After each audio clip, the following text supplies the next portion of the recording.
this is Jennifer. Thank you for joining me as we take a walk through the recipes that have built the culinary foundation of my family. Okay, today we have a southern favorite, shrimp and grits. Now, if you don't think you like grits, you ought to try this one. Grits is just really mushed up cornbread. You just have to think of it that way. If you like cornbread, you're going to like grits. I have started a pot of water, and I'm going to add 1 cup of steel-cut oats, grits, rather, to the pot. I'm starting with 4 cups of water to make the grits, with a teaspoon of salt, a half teaspoon of pepper, and we're going to bring this to a boil before we add the grits. Okay, when you add this, you're going to have to add it slowly and stir at the same time. If you don't do that, the grits are going to get all blocked up together. But you don't want that. You want to have smooth grits.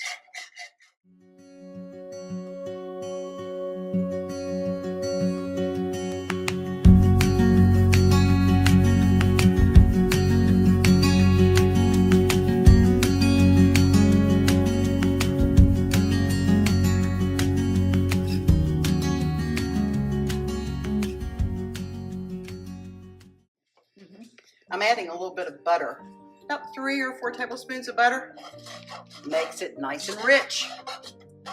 And when it is closer to done, I'm going to be adding a package of sharp cheddar cheese and just setting it off the heat while I prepare the shrimp. We're going to have to chop up a couple of things here. We're going to add bacon, which we have cooked already, so that it's ready to crumble in.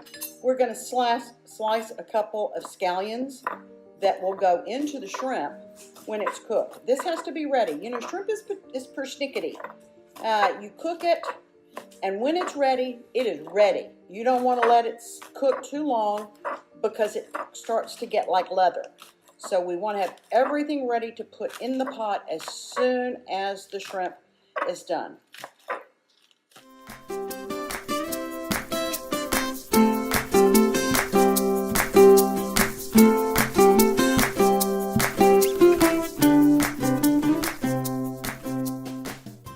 We've got bacon, and I am putting the rest of the chipped up bacon in the bowl over here. I've got some jarred garlic. Now, I kind of like fresh garlic, to tell you the truth, but the jarred garlic is what I have. We're going to take the equivalent of about a teaspoon, and I'm just going to whack it in here with the scallions, and when it's time, we'll add this to the shrimp.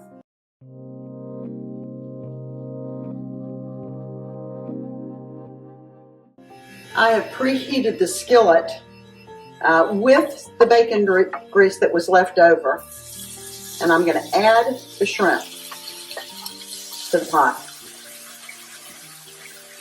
Now please keep in mind, you do not want this to overcook. You keep an eye on it. You turn the shrimp when they begin to get slightly pink and opaque.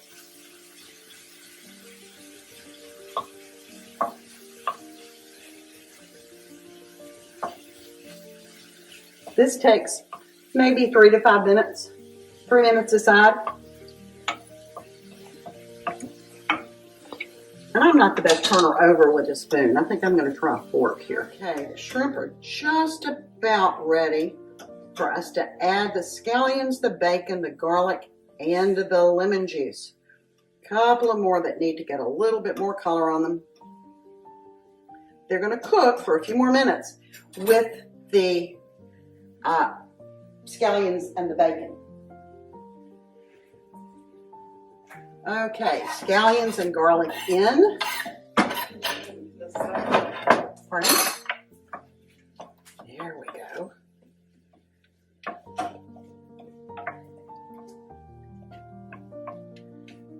All right, let's add I've got it. The bacon. Oh, this is going to be so good. So good. And we're going to add just a little bit of lemon juice. That perks up the flavor of the shrimp. And a couple of tablespoons. I'm going to eyeball that.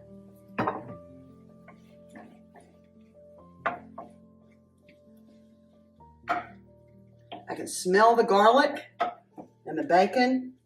This is so pretty. It's going to be so good. Okay.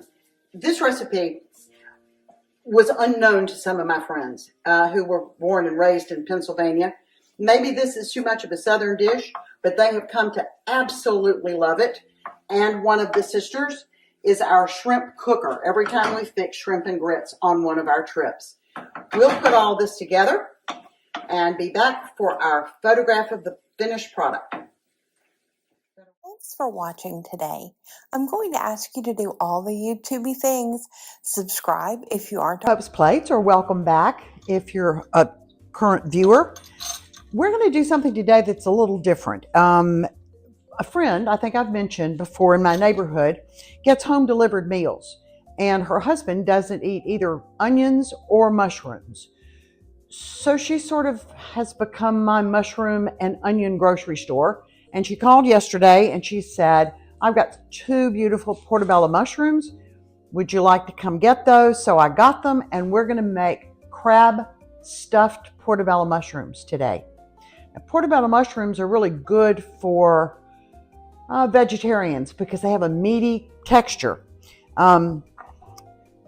This is what they look like.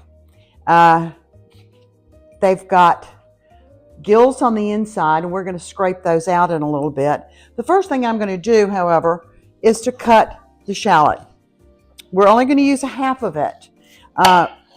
We are publishing the entire recipe in the comments below. However, I only have 2 portobello mushrooms, and this calls for 4, so I halved the recipe. And it's easy to do. We're just going to make half of it today. And you slice the shallots very, very thinly. And we will put these in the mixture that goes with the crab meat.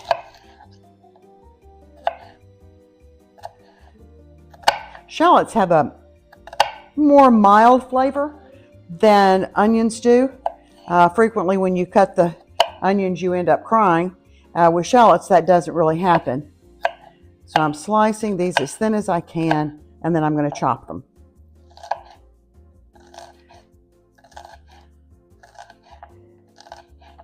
There are a lot of ingredients with this crab meat stuffing, which I think is one of the reasons that it is so good. There would not be, this recipe would not be great for a vegetarian since it's got crab in it. However, there are some vegetarians that do in fact eat fish. So I'm going to put the shallots in our bowl here. I'm going to put in, I'm going to actually use the recipe here to cheat a little bit because it's got so many things in it. I'm going to put in 2 tablespoons of mayonnaise.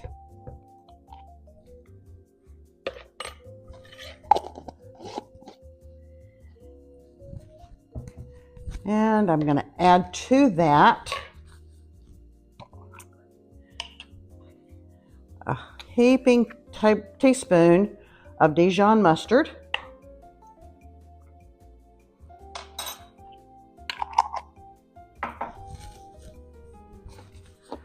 Got essentially 2 tablespoons of Parmesan cheese.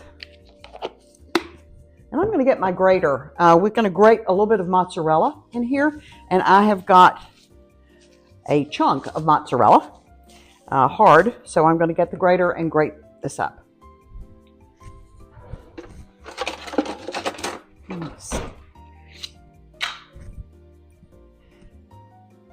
I'll grate approximately 2 tablespoons of mozzarella into this as well. That looks like it. That's going to melt beautifully when we cook this.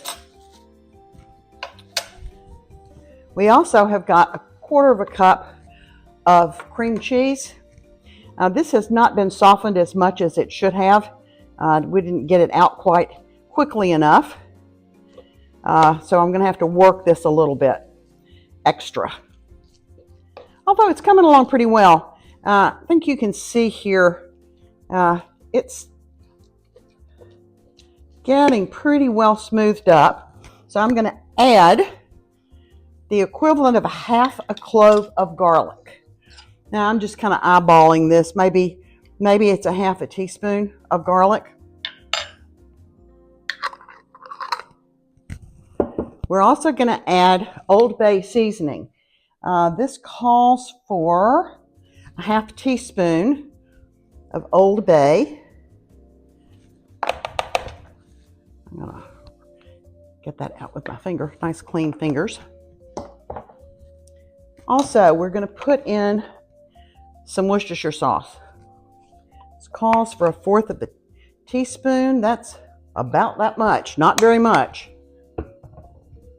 We're going to put in just a touch of lemon juice, about 1/4 of a teaspoon of lemon juice. I'm going to eyeball a little bit of pepper, a little bit of salt, and parsley. Now, it calls for fresh parsley. I didn't have any, and frankly, the weather outside where I am today is not great, so I'm going to use dried parsley, and this calls for about 2 tablespoons of parsley. That's good. All right, I'm going to mix this up well before I add the crab meat to it.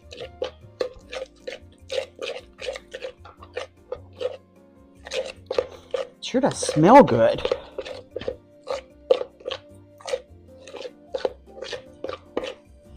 This calls for about a half a cup of crab meat. I've got a little container here that has about a whole cup in it, so I'm going to add about half of this.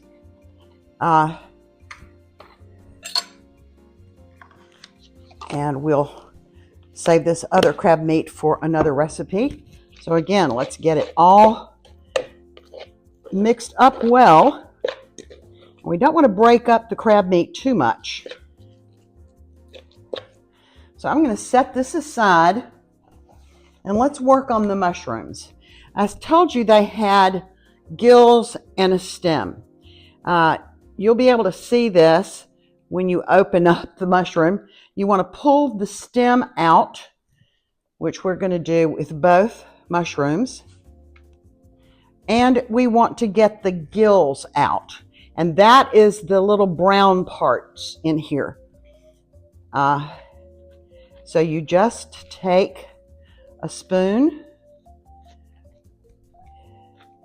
and scrape it around on the inside and get the gills out. Kind of a mess. This one, you've got a little bit of the mushroom that kind of overlap. Whoops, cut off too big a piece there. Again, you want to leave the mushroom, if you can, intact and just get the gills out.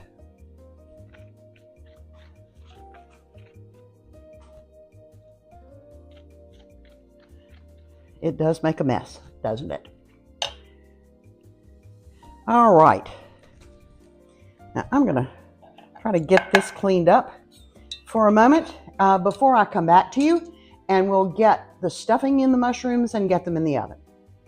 To get the crumb mixture that sits on top of these portobello mushrooms as they bake, I need to melt a little bit of butter. So I'm going to turn the heat on pretty high to get this melted pretty quickly. I'm going to watch it because I don't want it to burn and turn brown butter, but we do need to have it melted. This will be mixed with panko breadcrumbs and sprinkled over the top of the filling that goes in the mushrooms.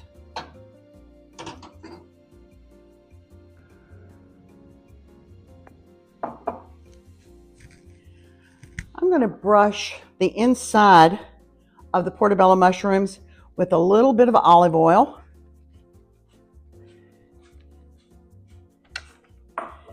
And I'm going to turn them over and brush the outside. This just keeps them moist when they're baking.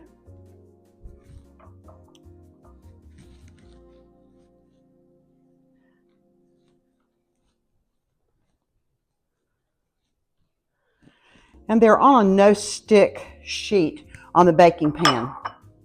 Now I'm going to take half of our mixture of crab meat with impeccably clean fingers and fill up the cavity of the first of our mushrooms, the second of our mushrooms. And I want to make sure that I get all of this delicious filling in here. And make sure I've got every last little bit.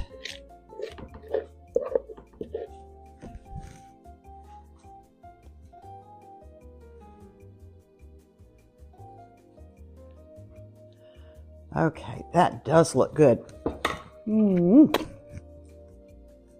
Okay, now the breadcrumb topping. We're going to take about a quarter cup of breadcrumbs. Charlie, this is not for puppies. I'm just going to kind of eyeball this.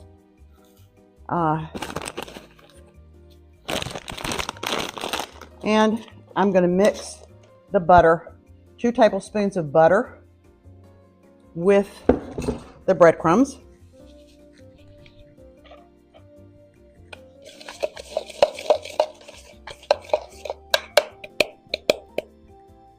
Okay. And let's put these on top.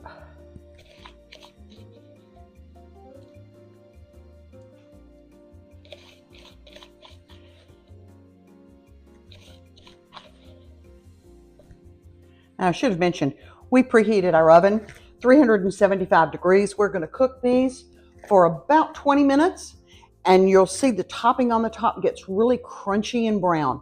So once they're cooked, we'll be back. The timer just went off, so now I'm going to pull these mushrooms out of the oven. Let's see what they look like. Ooh, oh, pretty, pretty, pretty. That looks beautiful. I can hardly wait to dig in. These really do look very, very good. They're crispy on the top from the breadcrumb with butter, and the mushrooms held their shape beautifully. I can hardly wait to dig into these. If you like this recipe, please tell us in the comment section below. And until we see you again, let's keep cooking. This is Jennifer. Thank you for joining me as we take a walk through the recipes that have built the culinary foundation of my family. Something I really love about generational recipes is they don't always have to be your own. This recipe comes from one of my mom's closest friends, a great friend to our family. We're going to begin by adding 1/3 cup tarragon vinegar to a jar. If you don't have tarragon vinegar, we've included a recipe in the description box below for you to make your own. We're also going to add 2 teaspoons of Lowry seasoning salt and 2 teaspoons of paprika. I also noticed when editing that I don't have the footage of us adding 2/3 cup vegetable oil to the mixture that we're shaking here, so make sure that you do that. I'm sorry about that. While we're preparing everything else, we're going to add 7 ounces of vermicelli spaghetti to a pot of rolling, boiling water. Now we're going to chop 4 stalks of celery and 5 green onions. Now, I've already started some of that, but when we're finished, we're going to add those to a bowl. There are so many really great things about this recipe, but one of my favorite is how well it keeps. I find it's actually better the second day because all of the flavors have had time to meld, and it's served cold or at room temperature, One of the places I always bring this recipe to is on election day. I usually am a machine operator, and for the election safety, we're not allowed to leave. And so we bring our own food for breakfast, lunch, and dinner. And I always bring this to share, and it's a huge hit. I love this recipe the way it is, but if you would like to make it a little more colorful and potentially change the flavor, you could add some purple onions or some shallots or some tomatoes just to make it visually more interesting, because there's a lot of green color in this. But I love the flavor the way it is. It's really good. As I continue to chop the onions, I want to tell you that in this particular recipe, in a few minutes, we'll be using rotisserie chicken. You can also make your own chicken. I would salt and pepper it a little bit and then shred it. It's just easier to use rotisserie chicken, and I don't think it particularly changes the flavor at all, but that is completely up to you and what your preference is. Now we're going to chop 3 pounds or approximately 3 pounds of chicken. If you cook it, you're going to want to shred it to whatever size that you want. I like mine with kind of bigger chunks or cuts of chicken in there. But if you don't want that, or if you want to put less chicken or more chicken, it's really completely up to you. You just may want to consider how the equivalents of the other seasonings affect that. But 3 pounds is a pretty good number of pounds for this recipe. Now we're going to add the chopped or shredded chicken to the bowl that contains our green onions and celery, and set that aside while we work on our next recipe element. Now we're going to make dressing for the entire chicken spaghetti. What we made previously is going to go on the warm noodles. When they come out of the water, it'll make sense. Just keep watching. So to a bowl, we're going to add 1/3 cup mayonnaise. To that, we're going to add 1 tablespoon of lemon juice, 3 tablespoons of dried parsley, and 1 teaspoon of garlic salt. Now you're going to add 2 tablespoons of creamy Italian dressing. While this is not sponsored, we prefer the Olive Garden variety. And then you're going to add dill, oregano, dried oregano, and lemon pepper to taste. Now let's whisk all of the ingredients together really well, especially because we've got some maybe a little bit stronger flavors, especially the dried oregano, and you want to make sure that that's combined thoroughly. I'm going to use a whisk. You can also use a spoon. All right, we're going to set that aside, and then we're going to drain our pasta and put it back into the pot. And while it is still warm, and it is very important that you do this while it's still warm, you're going to shake the initial dressing that we made, pour it over the pasta, and stir it well. If you don't do this when it's warm, the pasta doesn't really absorb the flavors, and it definitely completely changes the taste and texture of the dish. Now let's stir in the mayonnaise-based dressing that we made earlier to the chicken and the green vegetables. And go ahead and stir that thoroughly and make sure that it is combined well as the spaghetti noodles and the sauce are sitting to the side, allowing that spaghetti to soak up the flavors of that sauce. Now I prefer, actually I don't, I was about to say I prefer to use fewer dishes, but I don't. I tend to be a disaster in the kitchen like my grandmother when I cook. There's stuff everywhere. So let me say it is better to use fewer dishes because it's fewer dishes to wash. And so we're going to go ahead and add our spaghetti to this bowl, just because it's easier to do it that way. And we're going to mix together really well and make sure that everything is very thoroughly combined. Make sure that you're scraping the bottom of the bowl so that you get everything combined really well, especially since the chicken is a little, and with especially the sauce chicken, is a little bit heavier than the pasta. So make sure that you get everything from the bottom of the bowl. We happen to have a little bit of the dressing that we put on the spaghetti left in the jar. And so after we tasted our chicken spaghetti, we went ahead and added that just as an additional flavor element. This is something that we love so much. Tell us in the description box below, or I'm sorry, in the comment section below, if you have a favorite recipe that came to your family from someone else's. I'm looking forward to hearing about that. Thanks for visiting Pope's Plates. Make sure you give this video a thumbs up. Click the notification bell so that you'll know when we have new videos available. And make sure you subscribe to our channel if you haven't already. Until I see you again, let's get cooking.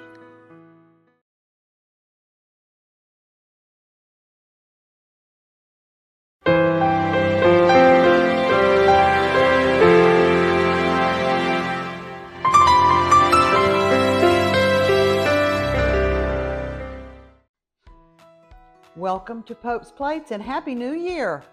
I'm preparing something today that is a Southern tradition. I'd always heard that it was a Southern tradition, but I didn't know the whole story. The first thing I'm going to do is start with the dressing. I'm going to tell you about the story as I go through this. 1/4 cup of vinegar. You use about 1/8 to 1/2 teaspoon of pepper, about a teaspoon of salt, and a 1/4 cup of sugar. Now I use Splenda because I like the lower calorie approach to this. You're going to want to shake this up until it dissolves. The story about black-eyed pea salad originates following the Civil War, when General Sherman marched through the South and burned up half the southern part of the United States. There was very little food. And black-eyed peas had been the food that you gave to your pigs. But after the Civil War, the citizens had to eat something, and they ate the black-eyed peas, and they visualized that as good luck after the war was over. I don't know whether that's a true story, but there you have it.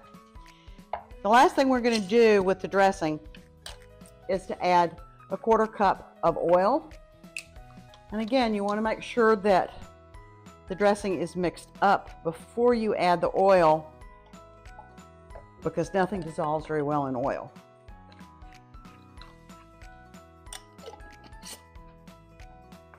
And you're going to shake it. All right, I'm going to set that aside. I'm going to get these things out of the way and proceed with our next step. Okay, the next step is to cut some red onion. And you want this in small pieces. Again, you don't want great big huge chunks of onion. And I'm using 1/2 of a good size red onion, and I'm slicing it really thinly.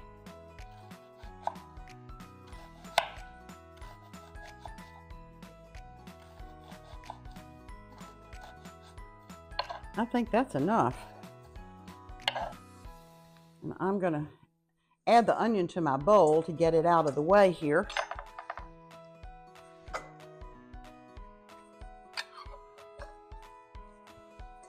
The next ingredient is green pepper. And I'm going to take the sides off of the green pepper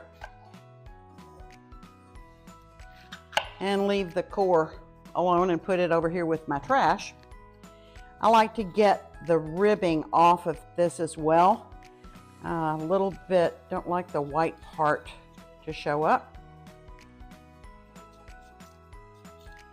And again, you're going to slice this thinly in strips, and then you'll cut the strips into smaller pieces to add to your salad. This salad came from a good friend of mine. I joined a dinner group in Memphis, Tennessee in 1983.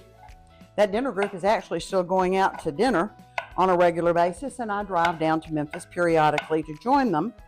And this was a black-eyed pea salad, was a gift from my friend every New Year's.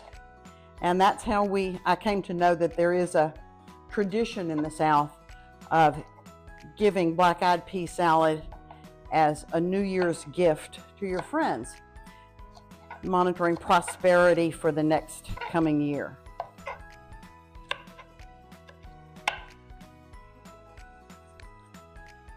Some of these little pieces are still a little big.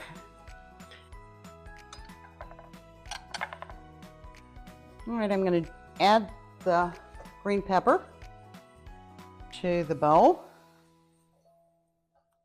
The final thing that goes in this, well, not the final thing, but are the black-eyed peas. These need to be drained.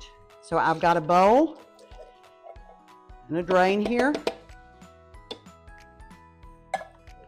And make sure that as much of the liquid is out as possible. And add it one can at a time to the bowl.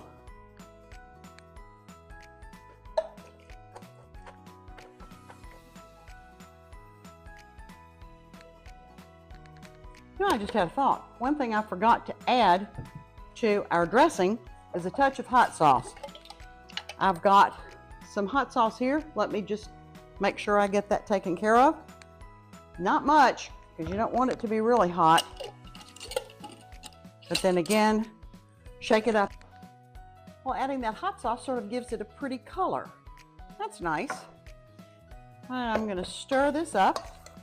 Get the onion and the pepper and the peas stirred together.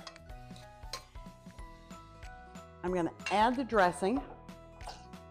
And there's one final thing that I want to tell you about. I'm going to pour this on, and again, stir it a little bit to let it cover everything. The recipe calls for a part of a clove of garlic. Now, I've got a smashed clove of garlic. I have made a little bit of a well in the top of the salad, and I'm going to mash that garlic down into it and let it sit. Now, you're going to want to take the garlic out before you serve this or before you prepare it in the mason jars to give as a gift, but it needs to sit in the liquid and the peas until it flavors. We're going to come back after this is marinated and show you the finished product. Until then, we'll see you in a bit. Well, hi, Jennifer here, sort of tag team today. Yesterday, my mom made black-eyed pea salad to give to people for New Year's. I'm going to jar those so that we can give them as gifts. If you remember from yesterday, we had several large chunks of garlic in our salad that need to be removed. And so I'm going to take these out and just put them in a bowl. They have sort of a vinegar flavor. You could even add these to some vinegar to flavor it if you want to, so that it's not wasted. We've got 4 jars, but we're going to start out with we have how much we have. If you want to jar some for a family or for more than one person, we're going to use this bigger mason jar. And because I'm very messy, we're going to use a funnel. So I'm just going to spoon this in, making sure that I get some of the dressing that's in the bottom.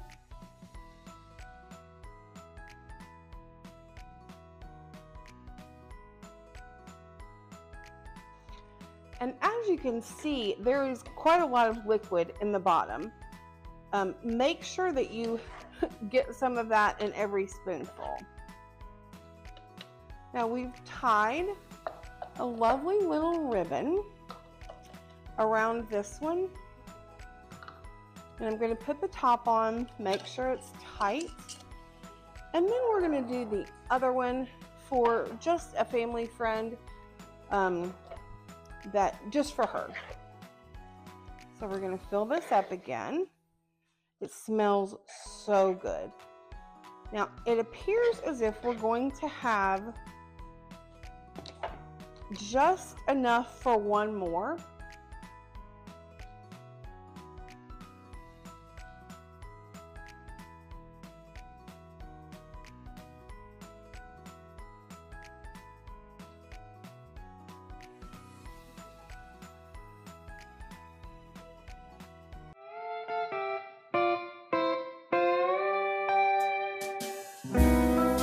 Happy New Year.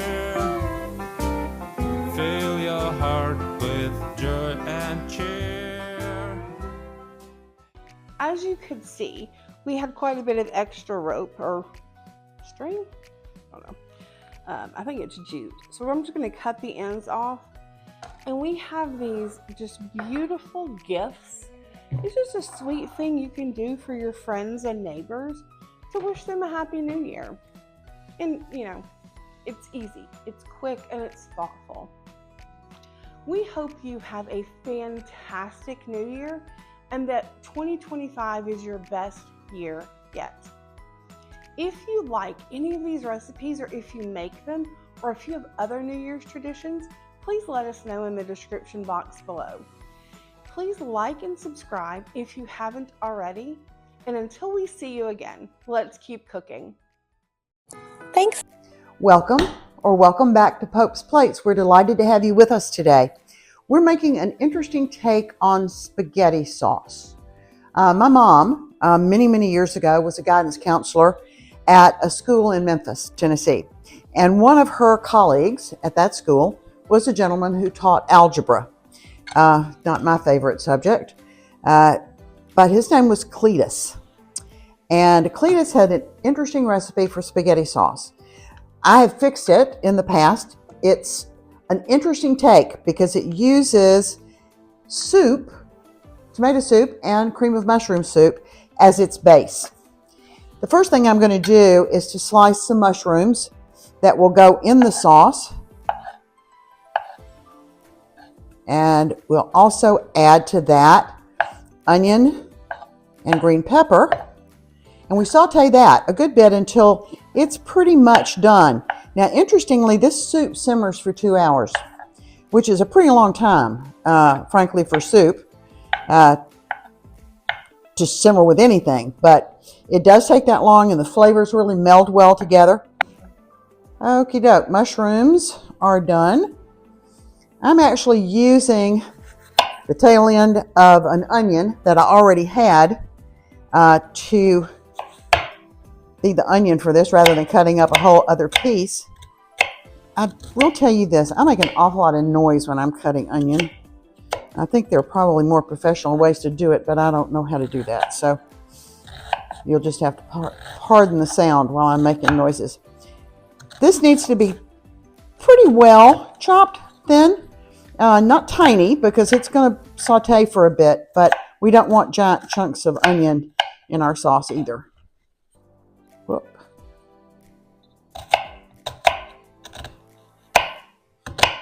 I remember when my mom brought this recipe home from her friend.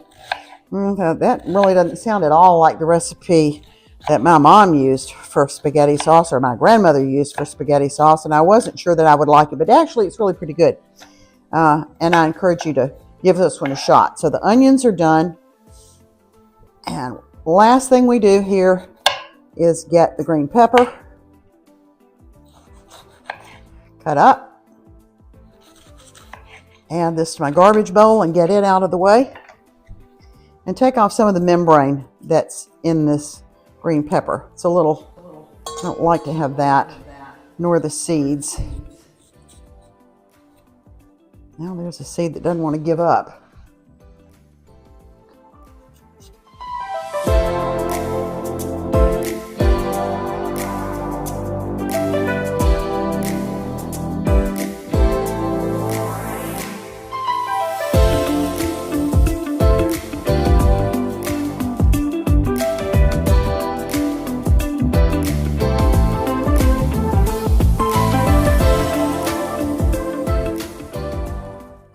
going to turn my back on you for just 1 second and actually start some olive oil in my skillet.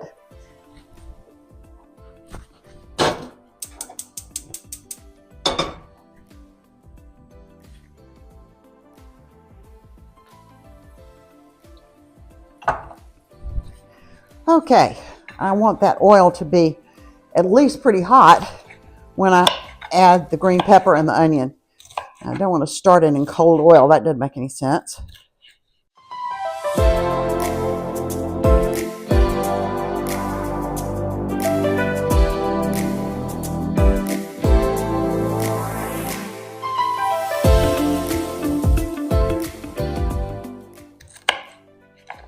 And we're going to add the green pepper and the onion first because it takes a good bit longer for those to cook than it does for the mushrooms to cook. So I'm going to scooch the mushrooms here a little bit out of the way so that I don't make a mess and add them in when I shouldn't. All right. I'm going to add these in to my skillet.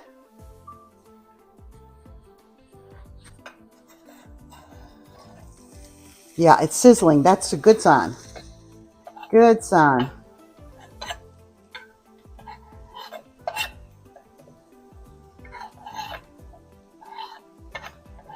All right, I'm going to cook these for maybe 3 to 5 minutes before I add the mushrooms to make sure that they are at least fairly softened and the onions are a bit translucent.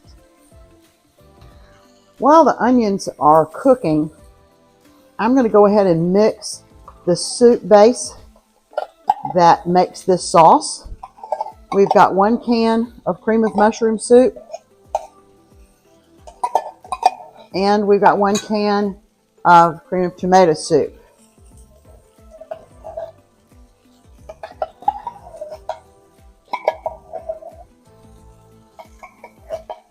Now I will say, as this cooks, it may thicken a little more than you like. So I would keep the cans so that you could add a little bit of hot water if the the spaghetti sauce gets too thick. And we're going to use 2 tablespoons of Worcestershire sauce added to this.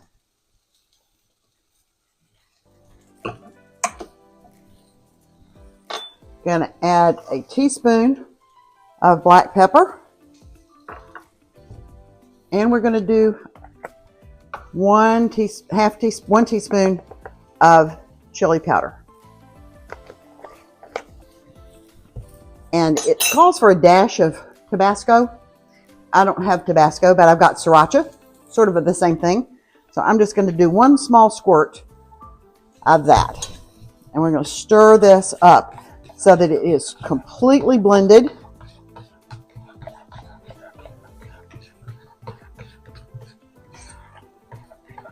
Now that's looking pretty good. Interesting color. I don't know whether you can see that very well or not, but nice, sort of a deep reddish brown color. Forgot the mushrooms, and I need to add more oil and turn the heat down a little bit. Thank you for my sous chef, Jennifer, who reminds me what I'm doing here. The mushrooms really don't take long to saute.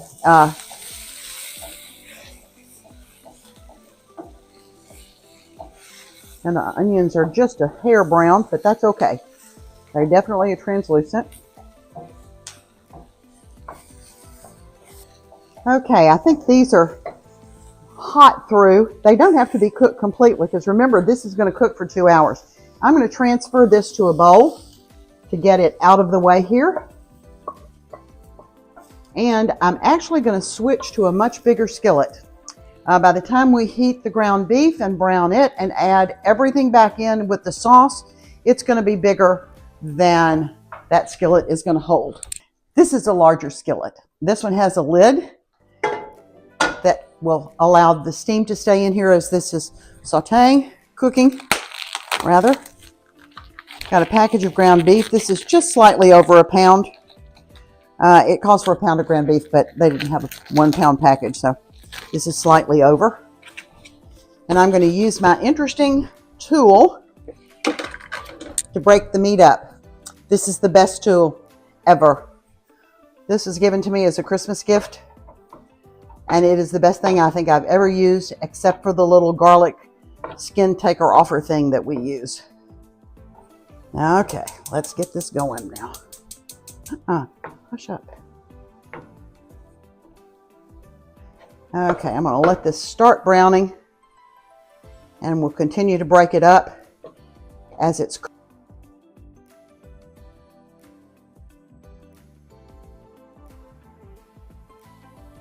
A few moments later.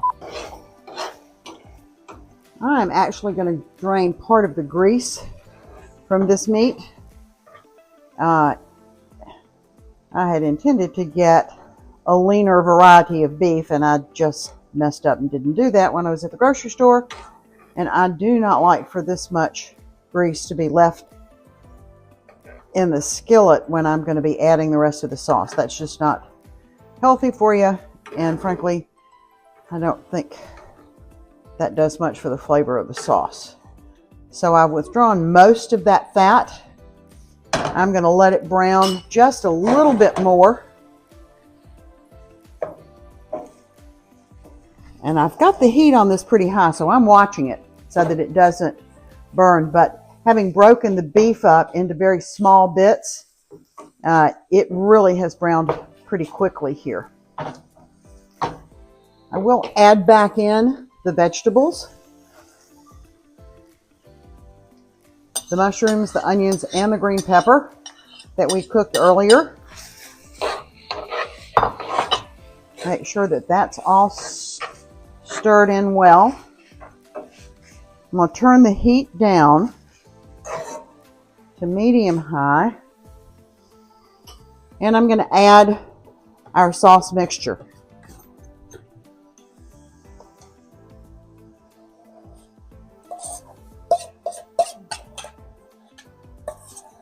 And keep in mind, I did suggest that you keep the cans of soup so that you can add hot water to this as it's cooking. This sauce is pretty thick. Now, it thins out some as it begins to heat up, but it is pretty thick. We want it to bring it up to heat, not to a boil though. That can damage the vegetables, and the soup gets a burnt flavor to it. So we're just going to bring it up to heat and make sure that it's all stirred in really well. Put it on simmer, turn the heat way down, and put the lid on. Make sure I get every bit of this sauce out of here. In fact, I think I'm going to just add a touch of water just to rinse out the bottom of the pan, get all of the soup that's in there out. That's going to be perfectly fine. Stirred in. You see, that didn't even make a dent in the thickness of the sauce, actually. Okay, I think that's up to heat. I'm going to make sure this is on simmer. Put the lid on. Oh, that's the wrong lid.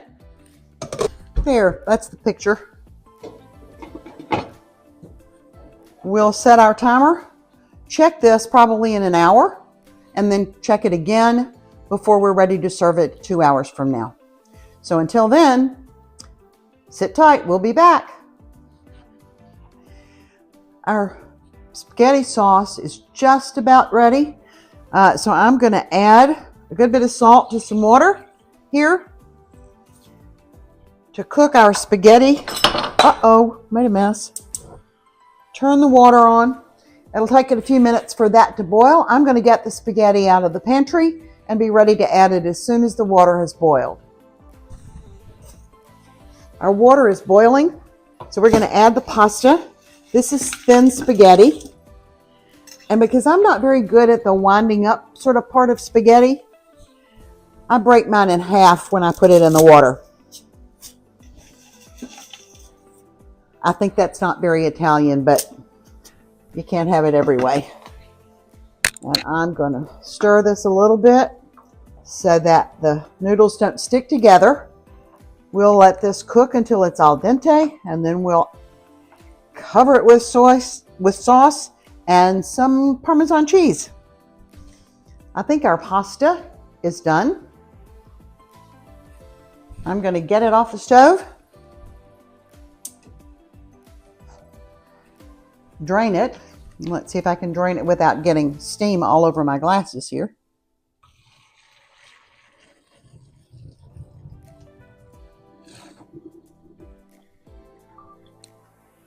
Okay, that got just about all of it. We'll scrape the rest of that into the sauce.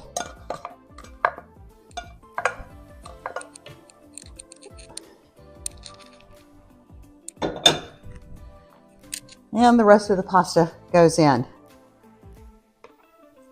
going to stir this around and make sure that every little bun of the noodles has got some pasta sauce on it. It's looking good. Sauce cooked down. We did not have to add any more water. I had said earlier that we might, but we didn't. It cooked down beautifully. It's not too thick. And I have got some Parmesan cheese that I want to grate over the top of this. Nothing better than pasta and Parmesan. If you don't have a microplane, I suggest you get one. These are handy tools to have in the kitchen.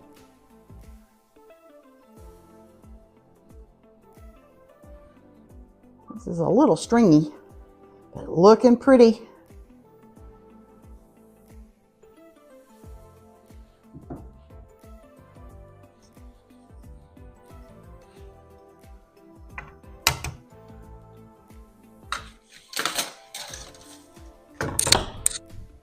Okay, this looks good enough to eat.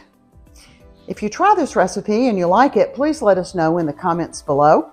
If you've got a special pasta recipe that you'd like to share, please do. We'd love to try it. Until we see you again, let's keep welcome to Pope's Plates, or welcome back if you're a frequent viewer. We're making something unusual today. You don't hear about this a whole lot in the United States. They're pasties.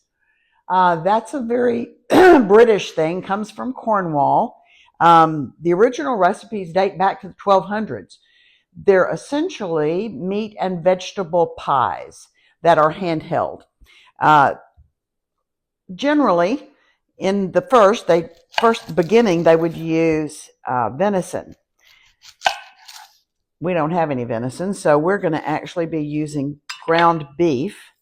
The original recipe, too, called for beef, onion, potato, and swede, S-W-E-D-E, which is actually a turnip. I've never seen one. I've seen turnips, but never seen swede. We don't have that, so we're adding carrots. That's one of the fun things about this recipe. You can do with it what you want. You can either have only vegetables, or you can have a variety kind of meat. You can even have fish. Now today we are doing onions, and I'm going to get these sliced as thinly as I can. They will cook as we're browning the ground beef. But these don't cook in the oven for a really long time. They go into pockets of pastry dough, which we are also not making. We're using store-bought pastry dough. As it turns out, we did not use store-bought pastry dough. You'll see what we end up doing, but we tried the store-bought. It was a disaster. So you want these small enough that they will cook pretty evenly in the ground beef as it is browning. Let me finish these up. We also have pre-shredded carrots. You know, this is sort of the lazy cook's way to do it, but that's okay. We've got plenty of things on our agenda to do today without having to spend time grating carrots. So we're going to just use the prepackaged ones. Okay, I'm going to open my package of carrots here. And I think we probably will use about a half of the carrots. Yeah, that looks about right. And we'll save the rest for another recipe. The other thing that is added here in our recipe are hashed brown potatoes. Now, you don't have to use hashed brown potatoes. Again, this is a simple thing for us to do. You can cook potatoes yourself. They do need to be a little soft, I think, when you put them in here, or you need to cook it a while in the ground beef in order for the potatoes to soften, because they're not going to be in the oven, in the pastry, long enough for everything to get really cooked well. We're going to use, nice clean hands, I'm going to use 2 big handfuls, which would probably be the equivalent of maybe 3 cups of hashed brown potatoes. Set these aside so we can get them back in the oven. Now we're going to get our ground beef ready to go. This is a pound of ground beef.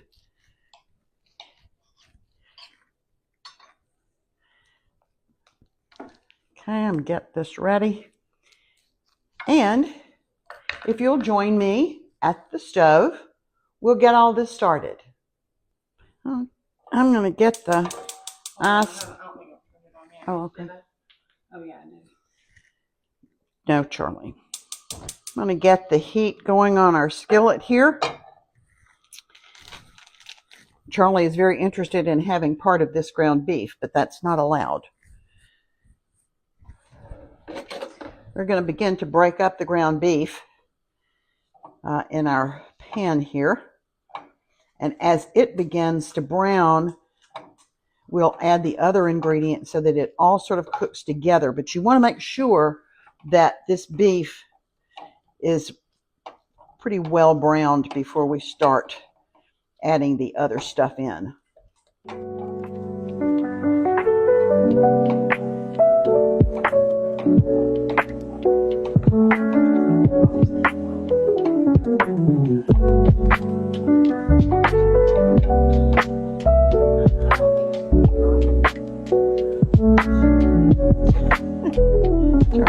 Bless your heart.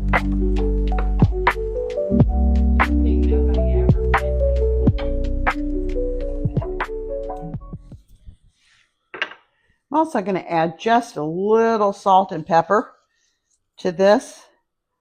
One of the recipes that we had calls for adding a little bit of beef broth.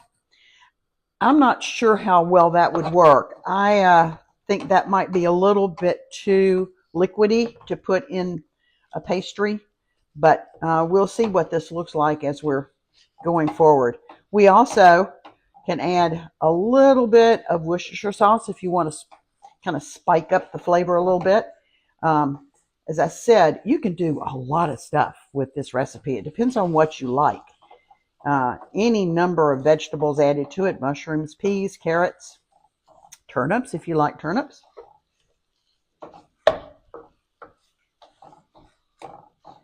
All right, I'm going to turn that heat up just a little bit so that we can really get this going. Okay, this meat was 80-20, which means it was 20% fat. It has a little bit of extra fat. I don't want the potatoes to soak up too much of that. So I've got a paper towel here, and I'm just kind of draining the fat a little bit as this cooks. Now you want to be really careful. You don't want to get your fingers in that hot grease. That would not be a smart thing to do. All right, I think I'm going to put that over there.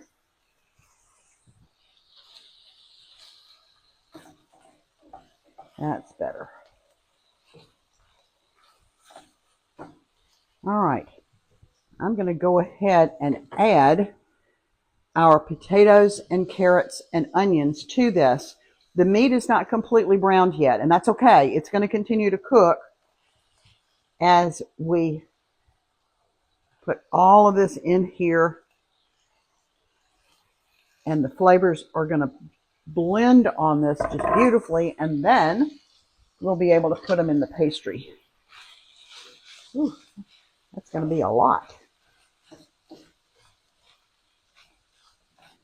But you can see a little bit how the meat is browned mostly.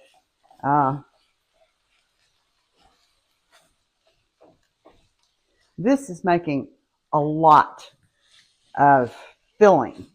All of this filling may not fit in the pastry that we have available for us. Now I'm going to let this cook for a good bit longer because I want the onions to be really well done.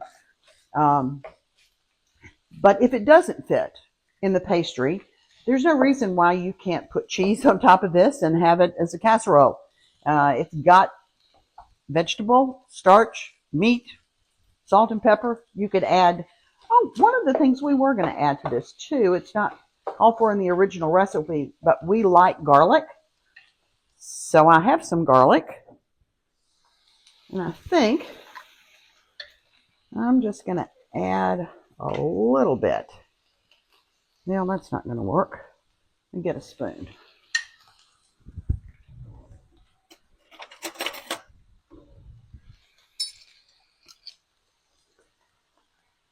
Like maybe half a teaspoon of garlic.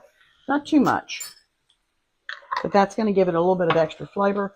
I am going to add a little bit more salt and pepper to this. The potatoes would not have had any seasoning in them, nor would the carrots. So we're sort of seasoning each layer that we add in.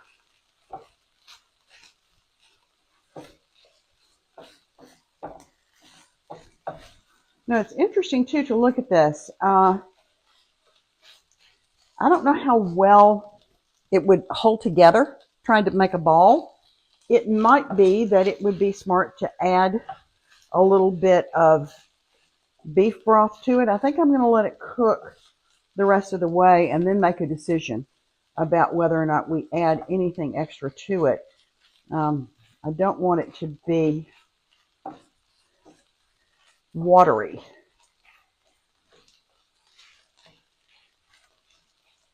Okay, this is going to have to cook for just a bit longer. When it is almost ready, we'll come back to you.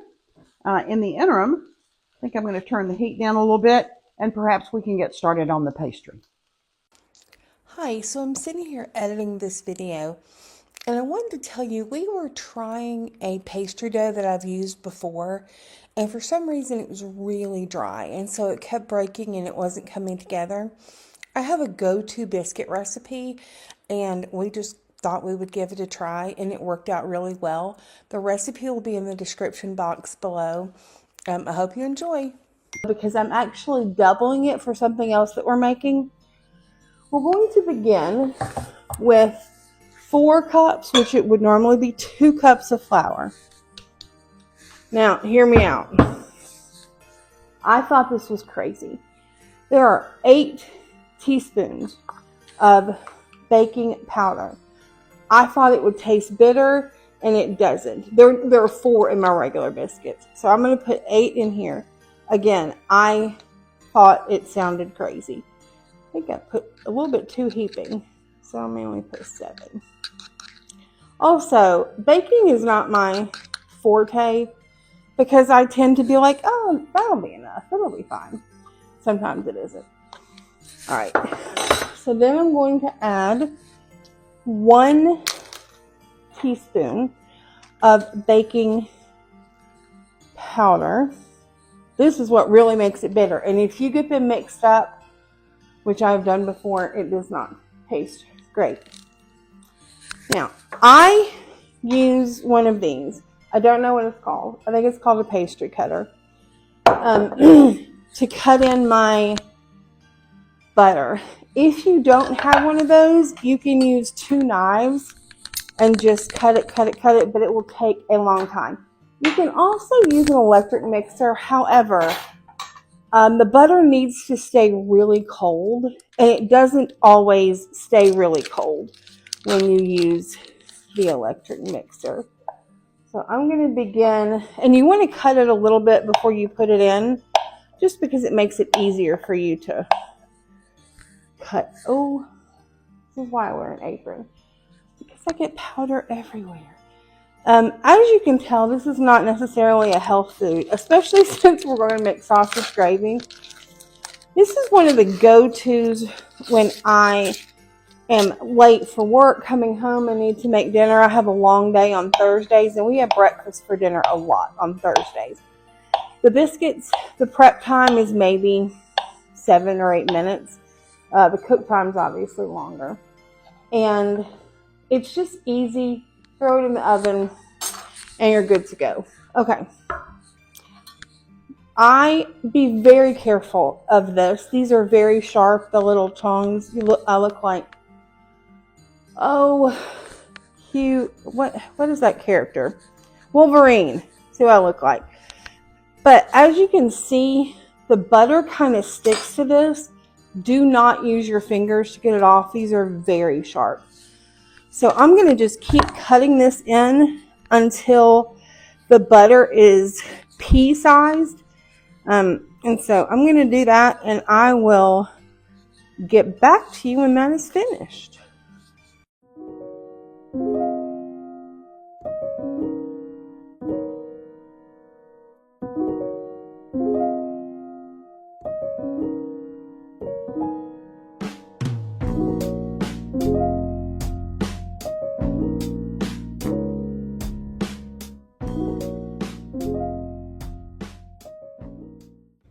A few moments later.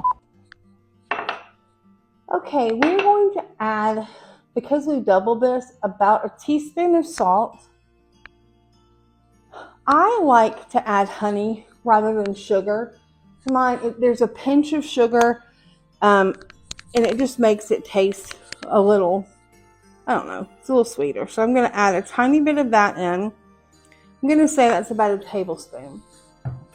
And the final thing we add is 1.5 cups, because we doubled it, or 3/4 of a cup of heavy whipping cream or milk or buttermilk. I have a mixture of heavy whipping cream and milk. Now, I have found, depending on the weather, you may need a little more milk. So I added a little bit less than I needed to, and made a giant mess. And I'm going to start mixing it.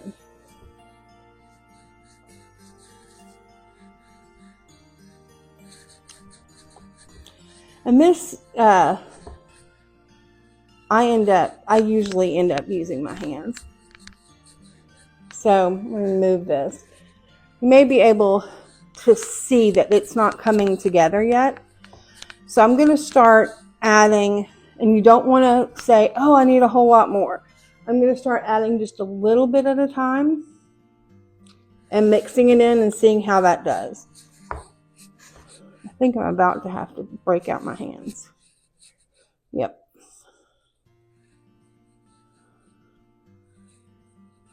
All right. Oh, yeah. Charlie's very interested. This biscuit, this recipe, I don't even know where I found it, but I printed it out and I taped it to the back of one of my cabinets because I used it so often. And I basically have it memorized, but because we're doubling it, I didn't want to chance putting the wrong amount in. So Mom and I are tag teaming a little bit, and I am going to roll out the dough for the pasties. Now, if you watched the beginning of this video, you may have seen that we were going to use pie crust. And I don't know what happened. It was dry and broke apart. And so because I make biscuits at home a lot, I made some biscuits, and I'm going to take about this much of it and put this to the side. I'm going to flour the top of this a little bit. Now, we're going to roll this flatter than we would if we were making biscuits. Because, and I may need to add a little liquid to this, because the meat filling, we just don't want it to be, we want it to be like a hand pie. All right, so I'm going to roll this out, and then I'm going to talk like Ina Garden. I have no idea what I'm talking about, but she says that you need to turn your dough. So what Ina says we do. All right, so this is pretty thin. So I'm going to cut. Well, I don't know why I don't start next to the edge, because I would have a lot more luck. There we go. Okay, so I've got 5, and then I will roll it again, and we will come back when we have this completely cut out. Jennifer got the dough rolled out for us, and I'm actually rolling the discs a little bit more thinly before we fill them, just to make them a little bit bigger. And to do this, making sure that we're on a floured surface and rolling kind of in different directions. We're ready to try this now again, and I think this is going to be better. We were really disappointed in the pie crust dough. It just was not supple enough for us to work with. This is going to be better. We're going to take our disc, put it together, and we're going to crimp the edges to keep the filling inside.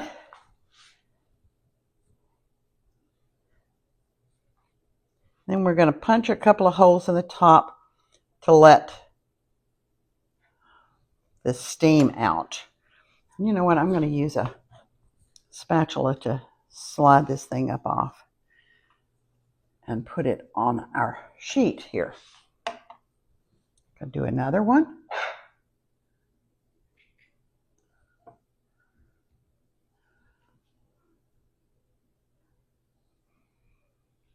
This also gives you an opportunity to put just a little bit more filling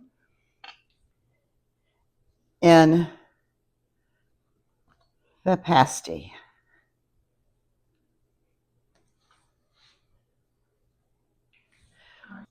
We're going to finish these up. I'm going to put a little egg wash on each one. We'll put them in the oven, and we'll be back with you as soon as they're ready. Honestly, Jennifer and I are practically both covered in flour from rolling out dough and preparing these pasties. They absolutely look lovely. The dough is brown on the top. Clearly you can see the filling right through a little bit. They're tender. They're absolutely delightful. Pocket-sized dinner. If you like the recipe, please tell us in the comments below. We'd like for you to subscribe to our channel and like us a lot. Until we see you again, let's keep cooking.